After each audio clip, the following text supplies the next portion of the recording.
यादों का कैनवस। मजरूह काफिले की मेरे दास्तां ये है, रहबर ने मिल के लूट लिया राजन के साथ। क्या कह रहे हैं? अल्फाज के जादूगर मजरूह साहब, जिन्हें अल्फाज का सुल्तान भी कहा जाता है, जिनके नगमे और शायरी जीने का बहाना बनती है। हम जी लेंगे बिन तुम्हारे।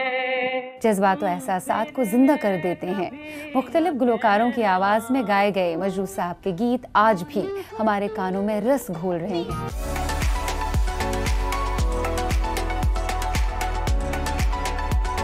मजरूह सुल्तानपुरी की पैदाइश 1 अक्टूबर 1919 को सुल्तानपुर उत्तर प्रदेश में एक सादगी पसंद घराने में हुई। नाम रखा गया असरार हुसैन खान। इब्तिदाई तालीम उर्दू, फारसी और अरबी में हासिल की। तीनों जुबानों पर अबूर हासिल था। तिब्बी तालीम भी हासिल की लखनऊ के यूनानी कॉलेज से। मिजाज शायराना था, लिहाजा रुझान इस जानिब होना फितरी अमल था। ऐसे में 1945 में घर छोड़ मुंबई चले आए। मुंबई आकर प्रोग्रेसिव राइटर्स एसोसिएशन के साथ मुंसलिक हुए और शेर व सुखन में अच्छी खासी शहरत हासिल की। 1945 में जब पहली मर्तबा मुशायरे के स्टेज से ये गज़ल पढ़ी, शब इंतज़ार कश्मकश में न पूछ कैसे सहर हुई, कभी एक चिराग जला दिया कभी एक चिराग बुझा दिया, तो हर शेर पर दादो तहसीन हासिल की।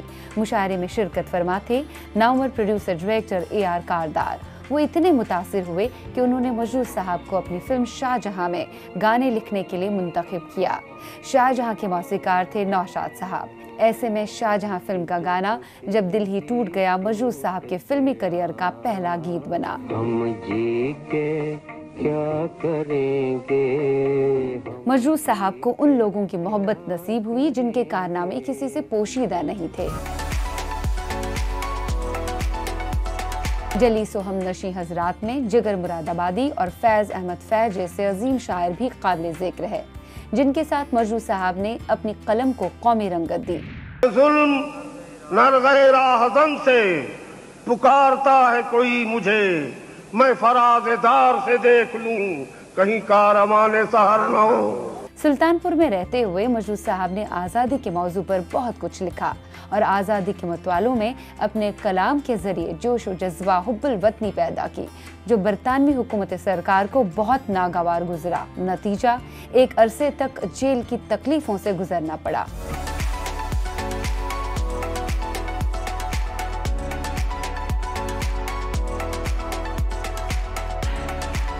आज़ादी के तकरीबन 6 महीने बाद जब फिल्म इंडस्ट्री में हलचल शुरू हुई तो मजरूह साहब वापस मुंबई तशरीफ लाए। इसमें कोई दो राय नहीं कि मजरूह साहब की बदौलत ही गज़ल ने फिल्मी गीतों में अपनी जगह बनाई। इस बार मरहूम नौशाद साहब ने मजरूह साहब को महबूब खान से मिलवाया और फिल्म अंदाज के लिए रेकमेंड किया। अंदाज 1949 में रिलीज हुई और इसके नगमे बेइंतहा मकबूल हुए। टूटे ना दिल टूटे ना।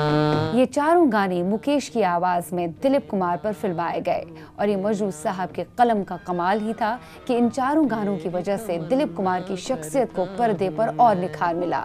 दिलीप कुमार के साथ साथ मजरूह साहब के कलम ने कई और अदाकारों की शख्सियत को निखारा और संवारा।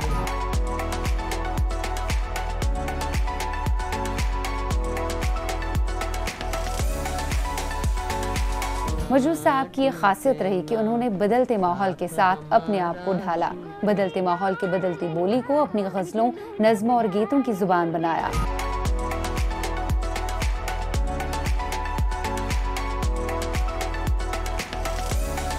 मजरूह साहब शायद ऐसे गीतकार हैं जो उम्र दराज होने के बावजूद भी दिल से जवां बने रहे। शायद तभी 70 साल की उम्र में भी वो आमिर खान के जरिए ये कहने में कामयाब रहे, पापा कहते हैं बड़ा नाम करेगा। मजरूह साहब के फिल्मी सफर की बात करें तो इस सफर में मजरूह साहब को काफी उतार चढ़ाव देखने को मिले।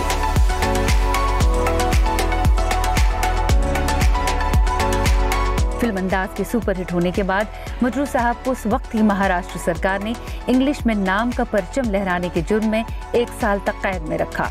जेल से छूटने के बाद फिल्म मेकर कमाल अमरोही साहब ने मजरूह साहब को फिल्म दायरा में गीत लिखने के लिए मुंतखब किया।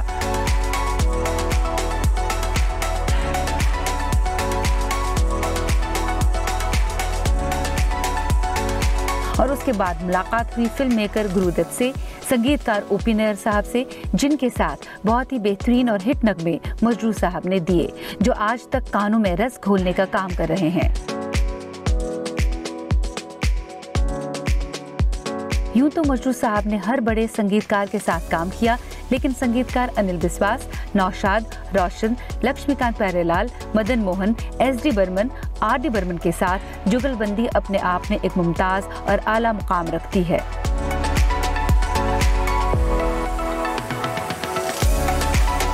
मजरू साहब ने तकरीबन 330 फिल्मों के लिए गाने कलमबद्ध किए, लेकिन खासियत ये रही कि कभी भी किसी एक कैंप के होकर नहीं रहे।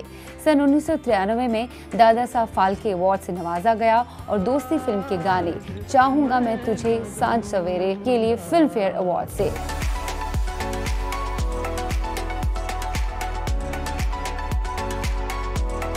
मजरू साहब आखिरी सांस तक इंसान, दोस्ती, शराफत, इल्म, इखलाक, इंसानियत और बिरदोबारी से जिंदगी का हर लम्हा सब्र के साथ गुजारते रहे। आखिरी अय्याम में मजरू साहब की सेहत के सिलसिले में कई शिकायतें थीं और इस तरह 25 में सन 2000 में फेफड़ों की बीमारी का शिकार होकर माल के हकीकी से जा मिले और पीछे छोड़ गए अपनों को, चहेतों को और बेतहाशा यादों को गीतों के रूप में।